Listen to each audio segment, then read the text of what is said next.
Viewers দেখেন তো ছোট ছোট আম গাছে কিভাবে আম আসে, তারা কিভাবে কলপটা দেয় জিনিসটা দেখেন।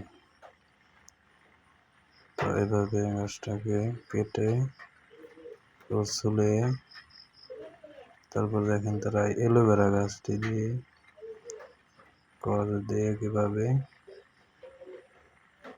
তারপরে সব কি দিয়ে তারপর এটা রাখে। আসলে এই গাছগুলো খুবই ভালো, অনেক আম ধরে। তো এটা না দেখলে হয়তো বুঝতে পারবেন না। তো গাছটি দেখেন, তো আশা করি যে এটি ভালো এবং অত্যাধিক সুন্দর একটি আম গাছ তারা রোপণ করে থাকেন, অত্যাধিক আম আসে।